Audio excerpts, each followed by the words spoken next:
नमस्कार। इस बार की गहरी पड़ताल में आपका स्वागत है। आज हम बात कर रहे हैं 2025 के भारतीय मानसून की।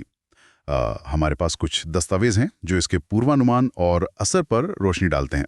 तो कोशिश यही रहेगी कि हम समझें कि अभी क्या स्थिति है, आगे क्या उम्मीद है और देश के अलग अलग हिस्सों पर इसका क्या असर पड़ सकता है। चलिए शुरू करते हैं। आप बताइए क्या खास है इस बार? हाँ, नमस्कार। देखिए, ये मानसून कई वजहों से ध्यान खींच रहा है। सबसे पहली बात तो ये कि ये वक्त से काफ़ी पहले आ गया।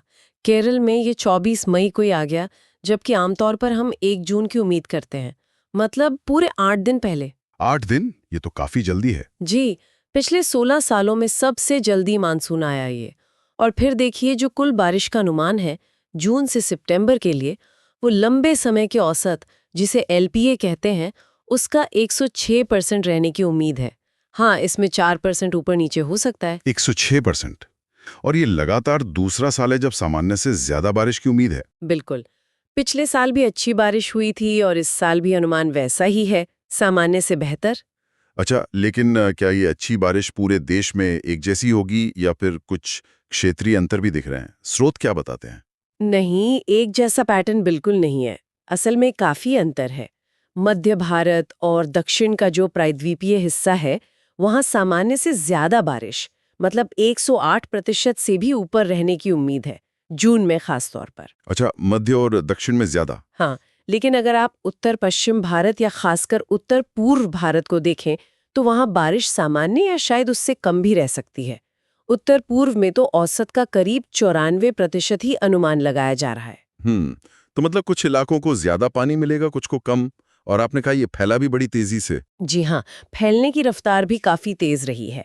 केरल पहुंचने के बाद ही रुका नहीं, बहुत तेजी से दक्षिण और मध्य भारत के हिस्सों में बढ़ गया।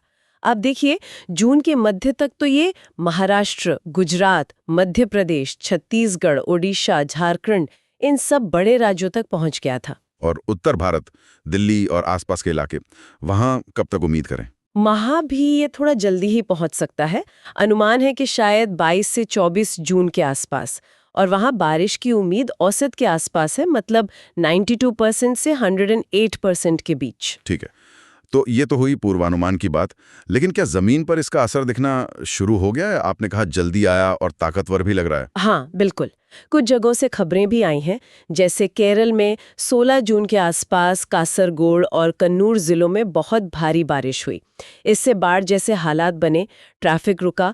और इसी तरह जून की शुरुआत में नागालैंड में देखिए, वोखा जिले के भंडारी इलाके में इतनी बारिश हुई कि भूस्खलन हुआ, मिट्टी बही और सड़कों वगैरह को काफी नुकसान पहुंचा। ओहो, तो ये घटनाएं एक तरह से चेतावनी भी हैं कि मॉनसून शक्तिशाली है। हाँ, ये दिखाता है कि स्थानीय स्तर पर इसका असर कितना तीव्र हो सकता है। तो इसके इतने जल्दी और मजबूत आने के पीछे क्या कारण रहे? मौसम के लिहाज से क्या कुछ खास हुआ? देखिए, कई चीजें एक साथ हुईं।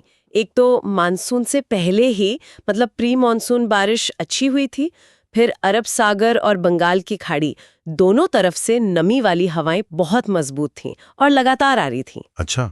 दक्षिण भारत के ऊपर पश्चिमी हवाओं की एक गहरी परत बनी हुई थी। और जो हवा के गर्म होकर ऊपर उठने की प्रक्रिया है, संवहन या कन्वेक्शन, वो भी काफी स्ट्रांग था। और एक बड़ा फैक्टर इस साल अल नीनो नहीं है। अल नीनो अक्सर हमारे मॉनसून को कमजोर करता है, वो नहीं है। साथ ही कुछ क्षेत्रीय चक्रवाती सिस्टम भी सक्रिय थे, जिन्होंने मानसून ट्रफ को मजबूती दी है। तो इन सब ने मिलकर इसे एक अच्छी जोरदार शुरुआत दी है। समझ गया। मतलब कई सारे अनुकूल कारण एक साथ आ गए। तो इसका फायदा सबसे पहले तो खेती को होगा। हाँ, सबसे बड़ा और सीधा फायदा तो कृषि को ही है। खरीफ की जो मुख्य फसलें हैं, चावल, गन्ना, कपास, उनकी बुआई समय पर हो सकेगी। मिट्टी में नमी अच्छी रहेगी, ये बहुत जरूरी है। और गर्मी से भी राहत मिली होगी। बिल्कुल। उत्तर भारत में जो भयानक गर्मी चल रही थी, उससे बड़ी राहत मिली है। इसके कारण बिजली की खपत भी कुछ कम हुई होगी। हाँ। और तीसरा बड़ा फायदा है जल सुरक्षा। जलाशयों में पानी का स्तर बढ़ेगा। और अगर फसल अच्छी होती है, तो उम्मीद है कि खाने पीने की चीजों की महंगाई पर भी कुछ नियंत्रण रहेगा। ये तो सब अच्छी बातें हुई, राहत की बातें, लेकिन क्या इन दस्तावेजों में कुछ चिंताएं या जोखिम भी बताए गए हैं? हाँ, बिल्कुल। हर सिक्के के दो पहलू होते हैं।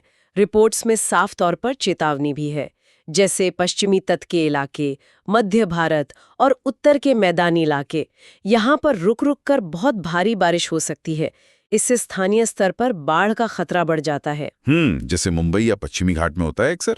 जी। वहीं दूसरी तरफ पूर्वी और खासकर उत्तर पूर्वी राज्यों को शायद कम बारिश का सामना करना पड़े, ये भी एक चिंता है। और पहाड़ी राज्यों में भूस्खलन का खतरा तो मानसून में हमेशा बना रहता है, जैसा हमने नागालैंड के उदाहरण में देखा। तो मतलब एक तरफ अच्छी बारिश की उम्मीद है, दूसरी तरफ भारी बारिश से बाढ़ और कहीं-कहीं कम बारिश की चिंता। सावधानी तो रखनी पड़ेगी। बिल्कुल। और अलग-अलग राज्यों पर इसका असर भी काफी अलग-अलग होगा। संक्षेप में बताएं तो। देखिए, दक्षिण में केरल, कर्नाटक में जल्दी आया मानसून बागानों के लिए अच्छा है, पर बाढ़ का रिस्क साथ लाया है। पश्चिम में महाराष्ट्र, गुजरात में पश्चिमी घाट पर भारी बारिश हो सकती है। मुंबई को खतरा रहता है, पर सूखे इलाकों को राहत भी मिलेगी। मध्य प्रदेश, छत्तीसगढ़ जैसे राज्य खेती पर बहुत निर्भर हैं, पर जरूरत से ज्यादा बारिश वहां भी बाढ़ ला सकती है। उत्तर प्रदेश, बिहार में चावल, गन्ने के लिए जरूरी है, पर ये इलाके बाढ़ और सूखे दोनों के प्रति संवेदनशील हैं। और पूर्व और उत्तर पूर्व? पूर्व में बंगाल, ओडिशा में धान की खेती अहम है, पर वहां चक्रवात और बाढ़ का भी डर रहता है। और उत्तर पूर्व जैसे असम, वहां तो भारी बारिश और उससे होने वाली बाढ़, भूस्खलन एक तरह से आम है, तो वहां खतरा ज्यादा है। पहाड़ी राज्यों में भी बादल फटने, भूस्खलन का डर रहता है। तो कुल मिलाकर अगर देखें, 2025 मानसून की शुरुआत तो सकारात्मक लग रही है। जल्दी आया, औसत से ज्यादा बारिश का अनुमान है। मध्य और दक्षिणी भारत को शायद सबसे ज्यादा लाभ हो, पर उत्तर पूर्व में कुछ कमी दिख सकती है। हाँ, अभी तक तो तस्वीर यही है, लेकिन अगले कुछ हफ्ते बहुत महत्वपूर्ण होंगे। जैसे जैसे मॉनसून और उत्तर की तरफ बढ़ेगा, तस्वीर और साफ होगी कि बारिश का वितरण पूरे देश में कैसा रहता है। सही कहा। ये कुछ हफ्तों का पैटर्न देखना होगा। बिल्कुल। तो ये पड़ताल साफ दिखाती है कि मॉनसून हमारे लिए कितना अहम है।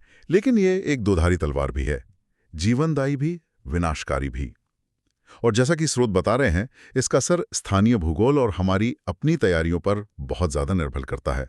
यहाँ एक सवाल शायद हमारे श्रोताओं के सोचने के लिए छोड़ा जा सकता है।